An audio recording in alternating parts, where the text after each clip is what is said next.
Genre, fiction. Once Upon a Baby Brother by Sarah Sullivan. Pictures by Trisha Tusa. From the day she could talk, Lizzie loved to tell stories. Tall ones, true ones, funny ones, sad ones. Lizzie loved them all. She entertained the people in her mother's office, and the little girl grew up to be president and brought her parents to live with her in the White House. She made up fairy tales to share with her father during their hikes up Mount Tilapia. After slaying dragons in the forest, the princess gave a surprise birthday party for the king. She spun yarns for Big George. The beautiful girl and her handsome dog took a rocket to the moon and discovered a new planet in the solar system. Everything was fine until her little brother, Marvin, came along. When Lizzie tried to tell a story before breakfast, her mother said, "Not now, dear. Marvin has a dirty diaper." When she tried to tell her father a story after dinner, he said, "Maybe later, Lizzie. It's time for Marvin's bath." Luckily for Lizzie, Big George still loved her stories. He would listen for hours. Stories about dogs were his favorite. The faithful Labrador rescued his master from the storm-tossed seas. Arf, arf! When Lizzie started second grade, she discovered that her teacher, Miss Pennyroyal, loved stories too. All the kids in Miss Pennyroyal's class got to write stories and take turns reading them out loud. The brave young girl rescued her teacher from the alligator pit. Lizzie loved Miss Pennyroyal's second grade. At home, Marvin loved his big sister, Lizzie. He helped her make her bed. He helped her brush her teeth. He even shared his oatmeal. Lizzie couldn't wait to get to school every morning. At school, Miss Pennyroyal taught her students how to create interesting characters. Think about what makes your character different from everybody else, she said, and describe that in your stories. Easy peasy, thought Lizzie. She got out her Princess Merriweather pencil. While the other kids brainstormed, Lizzie started writing. She wrote all through recess. She was still writing while the other kids ate lunch. "Can I go first, please?" Lizzie asked when it was time to share stories out loud. "There's only one creature with footprints like this. Captain, you don't mean—" "I'm afraid so, sir. The Yeti is on the rampage again." "Nice to see you using those new vocabulary words," said Miss Pennyroyal. "Thank you," said Lizzie. The next day, while Lizzie was at school, Marvin found a tube of golden glitter glue in Lizzie's desk drawer. He made golden glitter swirls all over her favorite stuffed bear, Sebastian. Lizzie was not amused. "Big sisters need to be patient," said Lizzie's mother. "Babies can't help making messes," said Lizzie's father.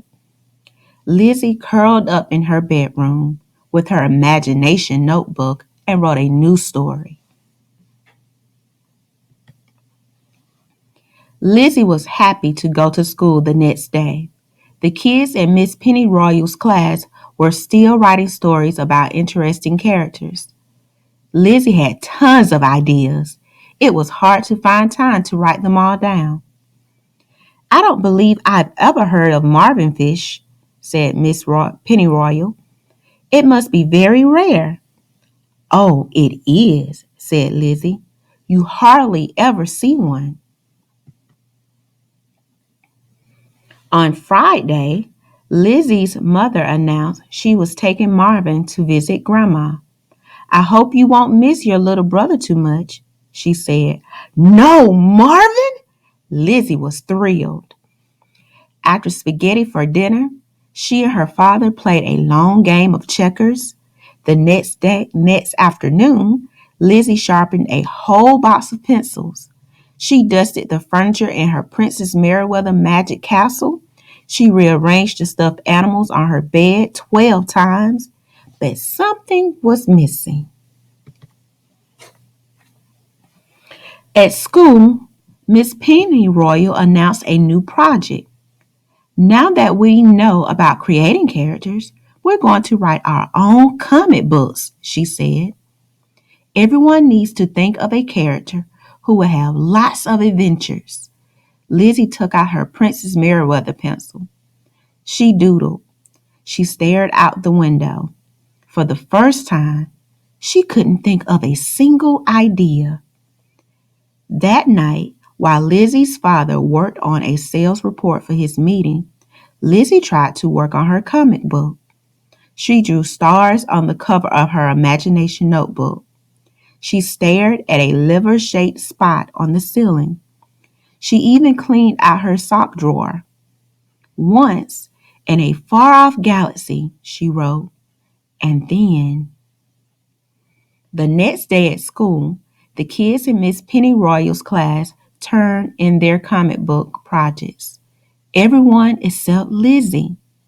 Remember, the deadline is the day after tomorrow, said Miss Pennyroyal. I know, Lizzy moaned. Maybe you need fresh inspiration, said Miss Pennyroyal. Maybe, said Lizzy. She chewed on the end of her Princess Merriweather pencil. It was a dark and stormy night. She wrote, and then nothing. At home, Lizzy looked for inspiration. She listened to music and drew pictures on blank sheets of paper. She reread her favorite fairy tales. She studied the comics in the Sunday paper. Nothing helped. I'll never think of a character for my comic book, Lizzy moaned. She went downstairs for a glass of juice. Mugwort, said the chrysanthemum. Marvin, said Lizzy, when did you get home?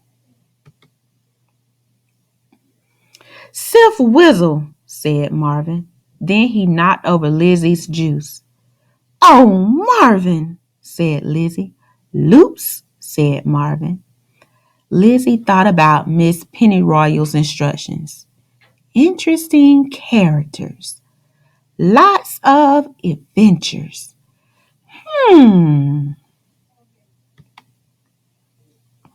Lizzy carried her Princess Merriweather pencil upstairs. She wrote until bedtime, and while she was brushing her teeth, she was still writing during recess the next day.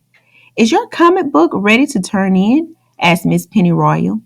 Not quite, said Lizzy. I need to show it to someone at home first. As long as you turn it in tomorrow, said Miss Pennyroyal. While her mother cooked dinner, Lizzy pulled Marvin into her lap. Listen to this, she said. Lizzy gave Marvin a hug. Big George lifted his chin and howled. That's only the beginning, said Lizzy. Wait till you see what happens in episode 2.